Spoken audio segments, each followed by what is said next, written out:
మా అమ్మ ఈరోజు మళ్ళీ దోహ డ్యూటీ అయితే పడ్డది. మా మామ అయితే హాస్పిటల్‌కి వెళ్ళాలా బండి స్టార్ట్ చేయమని చెప్పేది.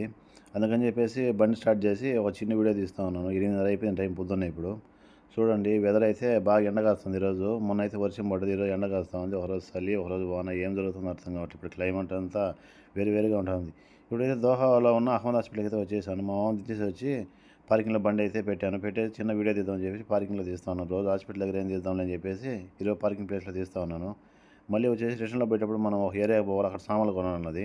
ఇదొచ్చేసి ఆల్ బహార్ కేడీ అని ఇది టెలివిజన్ సిగ్నల్ దగ్గర ఉంటది ఇది. ఖతర్‌లో ఉండాలో తెలుస్తది. ఇక్కడొచ్చేసి అన్ని సామాన్లు హోల్‌సేల్ ధరలకే దొరుకుతాయి. తక్కువ రేట్‌లో దొరుకుతాయి. వాటర్ బాటిల్స్ గానీ, ఇంట్లో ఫర్నిచర్ చిన్న చిన్న కుర్చీలకు సంబంధించినవి, పిల్లలు ఆడుకునే వస్తువులు గానీ, ఇది చూడండి 200 ఎంఎల్ వాటర్ బాటిల్ ఇయన్నీ. ఇయి 4.5 రియాల్ పడ్డది. ఒక కార్టూను. మేమైతే 15 కార్టూన్లు తీసుకున్నాము. ఇంకా వచ్చేసి చూడండి ప్లాస్టిక్ సామాన్లు గానీ ప్రతి ఒక్కటి దొరుకుతాయి. ఇక్కడ అన్నీ హోల్‌సేల్ రేట్‌కి తక్కువ దొరుకుతాయి ఇక్కడ. చిన్న చిన్న కుర్చీలు గానీ, మేమైతే ఇంకా బల్దియా కీసులు తర్వాత వచ్చేసి కాటన్స్ తీసుకున్నాము. బండి క్లీన్ చేసుకునేదానికి. ఇంటికైతే వచ్చేసాము. వెనకాల 5 కార్టన్లు పెట్టాను. ముందు పక్క అయితే 10 కార్టన్లు వాటర్ బాటిల్ పెట్టాను. మేమైతే మోసేదానికి ఇబ్బంది పడతామని చెప్పేసి మా కోసం మా మామ ఒక ట్రోలీ కొన్నది. ఈ ట్రోలీ మీద మొత్తం సామాన్లు పేర్చుకొని లోపలికి డైరెక్ట్ వెళ్ళిపోవచ్చు. ఇబ్బంది లేదు. మాకు ఈజీగా ఉంటది. చూడండి ఇప్పటికైతే ఇంక లోపలికి తీసుకొచ్చాం. ఈ మధ్య యుద్ధం జరుగుతుందని చెప్పేసి వాటర్ అన్నీ స్టోరేజ్ చేసి పెట్టుకున్నారు కొనేసి అన్నీ. అలాగుంది మరి.